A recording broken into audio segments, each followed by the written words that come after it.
In questo video voglio rispondere a una domanda molto semplice, ma ad oggi conviene prendere una Tesla? Pensate che lo scorso aprile la quota di vendite nel mercato europeo di auto elettriche ha raggiunto il secondo massimo storico, raggiungendo il 22%, dietro solamente al 25% dello scorso dicembre 2022. E perché vi dico questo? Perché questo vuol dire che più di un'auto su 5 nuova immatricolata in Europa è puramente elettrica. In questo video non mi interessa dirvi vantaggi dell'elettrico di Tesla, ma voglio soffermarmi più sugli svantaggi, perché sono questi che vi indirizzano sull'acquisto. Generalmente tutti noi compriamo la macchina che ha meno compromessi per le nostre esigenze, e voglio partire raccontandovi la mia esperienza con Tesla. Ho avuto modo di provare la Model 3 performante in strada e di vedere un po' tutti i modelli di Tesla, tra cui la tanto amata o odiata nuova Model 3 che uscirà il prossimo ottobre-novembre. Detto questo, in molti di voi staranno chiedendo: ma come mai non parli di Formula 1 e stai parlando di automotive? Perché da ora in poi voglio trasmettervi la mia passione per i motori a 360 gradi, parlando di macchine stradali, quindi utilitarie, SUV, macchine sportive, hypercar, macchine futuristiche, cosa vedremo in futuro, la guida autonoma,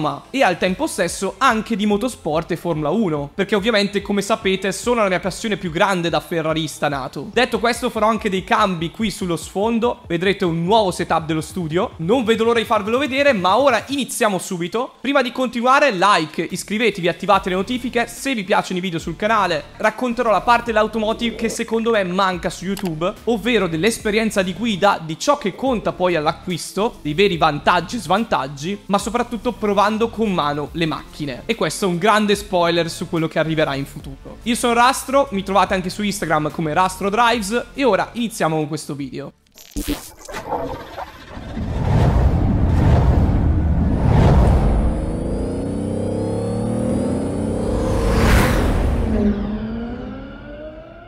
Nell'agosto 2023 Tesla ha immatricolato 33.809 auto, che corrispondono a un aumento del 240% rispetto allo stesso mese dell'anno scorso, superando di gran lunga Opel, Citroen, Fiat e rimanendo indietro di solamente 3.600 unità rispetto a Ford. Insomma, numeri alla mano, il successo di Tesla è concreto. Ovviamente si può amare, si può odiare il marchio, ma questo è quello che stiamo vivendo. E ve lo posso garantire anch'io, quando giro in macchina a Brescia, vedo molte più Tesla da quando hanno messo gli incentivi sulla Model 3, quindi da maggio in poi, rispetto anche a inizio anno. Questo perché Tesla sta puntando molto di più sulla Model Y e Model 3 rispetto a invece il modello di punta di qualche anno fa, ovvero la Model S. Basti pensare che la Model Y è il modello più venduto in Europa, e quest'anno i veri vincitori di questa battaglia di transizione tra il benzina diesel all'elettrico sono appunto Tesla, che ha avuto un aumento del 240% delle vendite ad agosto rispetto all'anno scorso, e anche MG, che ha raggiunto il 216%. Pensate che tutti gli altri marchi di macchine rimangono tra il 10 e il 50%, quindi addirittura 5 volte in meno. Ma veniamo a noi. Una volta compresi i dati, adesso andiamo sulla prova su strada. Sono andato al Tesla Center di Brescia Castenedolo a provare la Model 3 performante, la versione AVD, che ha 462 cavalli, fa da 0 a 100 in 3,3 secondi, e sì, pesa la bellezza di quasi 2000 kg, siamo sui 1931 totali, però è a tutti gli effetti una macchina sportiva.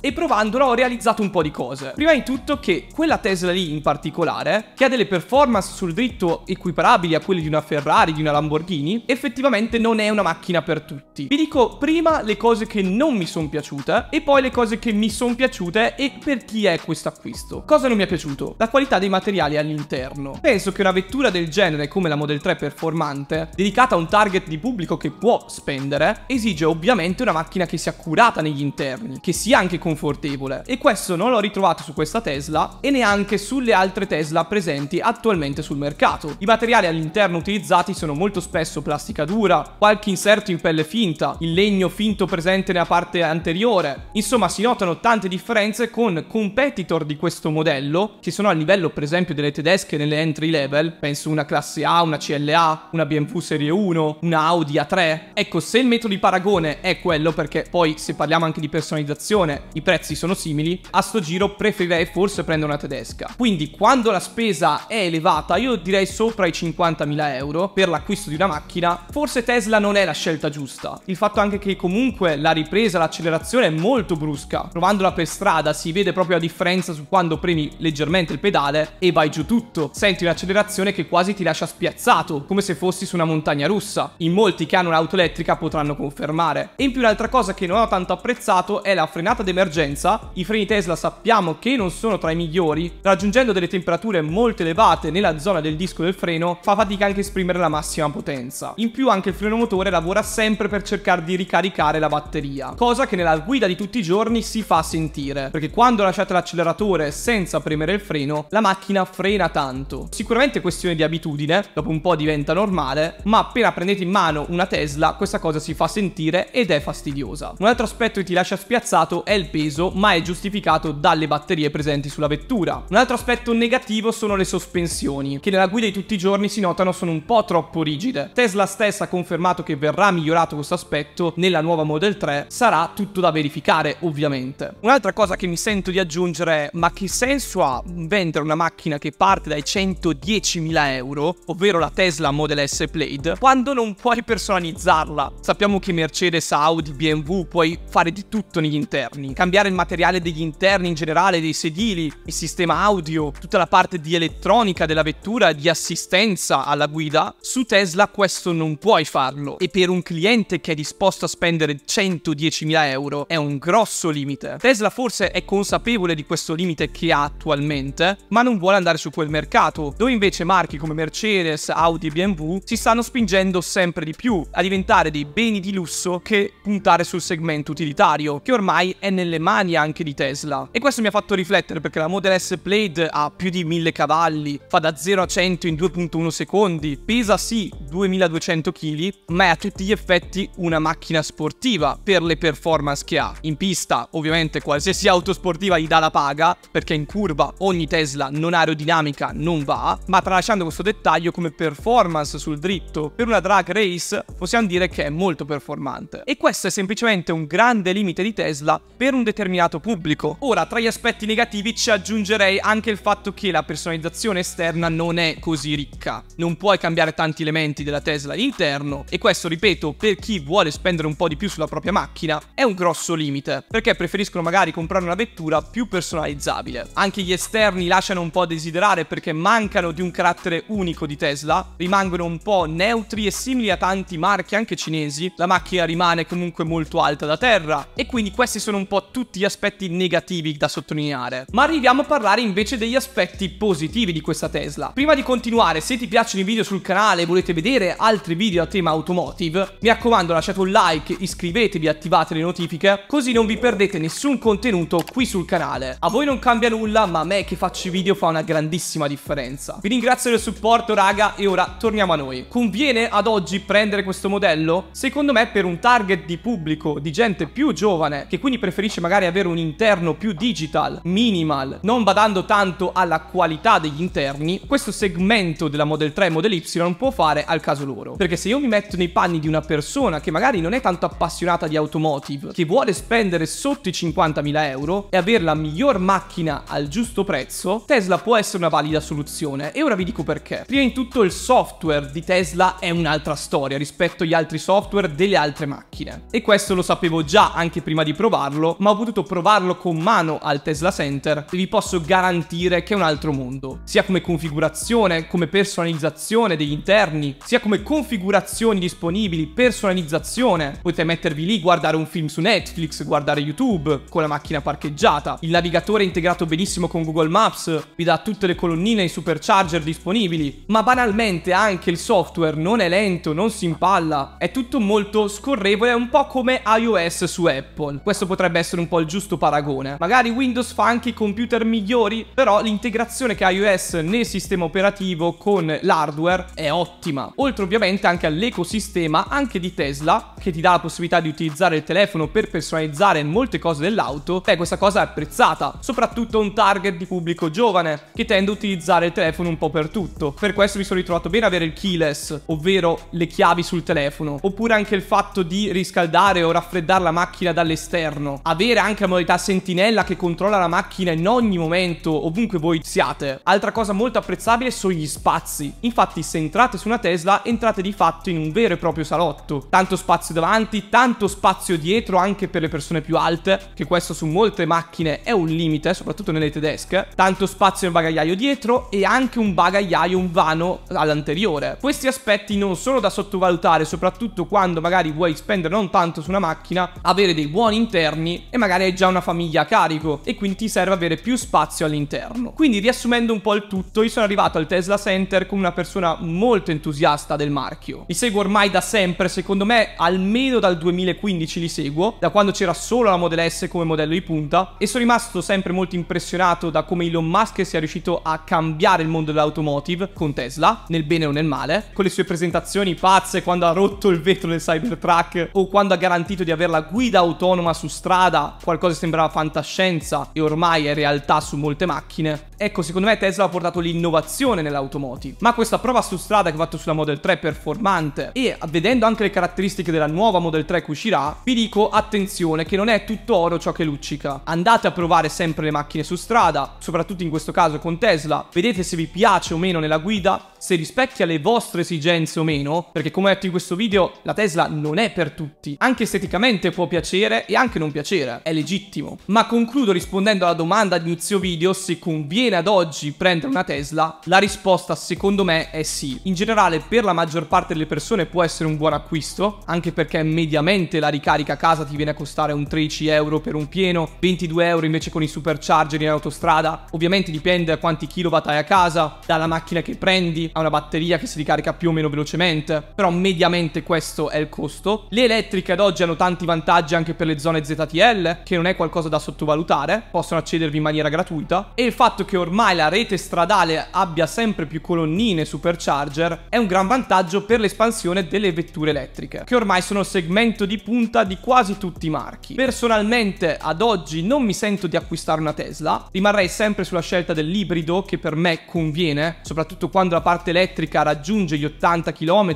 o i 100, così da poterla utilizzare in città e in zone limitrofe senza problemi e al tempo stesso fare viaggi lunghi anche in zone magari più sconfinate senza colonnine elettriche. Però questo dipende sempre da quanti chilometri fate, quali sono le vostre esigenze. Se lo usate solamente per andare da un punto A a un punto B e poi tornate a casa, vi conviene anche la macchina elettrica. Chi viaggia tanto per lavoro, chi è un camionista, è normale usare il diesel. Per una persona comune magari è un acquisto sconsigliato. Quindi in questo video vi ho fatto una panoramica generale di cosa ne penso di Tesla in questo momento. Provandola su strada vi dico sono rimasto un po' più deluso che soddisfatto, anche perché il marketing di Tesla ti convince a comprarla, ma poi devi fare le tue valutazioni. Un'altra cosa importante da sottolineare è che adesso ci sono gli incentivi sull'elettrico. Se prendete la nuova Model 3 base senza nessun optional, passate dai 43.000 ai 40.000 euro di spesa, quindi avete 3.000 euro di incentivi, che sull'acquisto della macchina non sono male, anzi ovviamente sul privato. Detto questo, sono curioso di sapere nei commenti cosa ne pensate di Tesla. State valutando l'acquisto di una macchina elettrica o ce l'avete già? Fatemelo sapere nei commenti, che sono curioso di leggere e rispondere a tutti. Non vedo l'ora di farvi vedere il nuovo setup dello studio, lo vedrete settimana prossima. E spoiler per chi è arrivato fino alla fine, commentate con il progetto se siete arrivati fino a questo punto. Da settimana prossima inizierò a fare delle recensioni di macchine anche su strada, mostrandovi gli aspetti migliori e peggiori della macchina per l'acquisto. Spero che questo video un po' diverso dal solito vi sia piaciuto. Non vedo l'ora di portarvi altri contenuti a tema automotive. Qui da Last è tutto, ci vediamo a un prossimo video.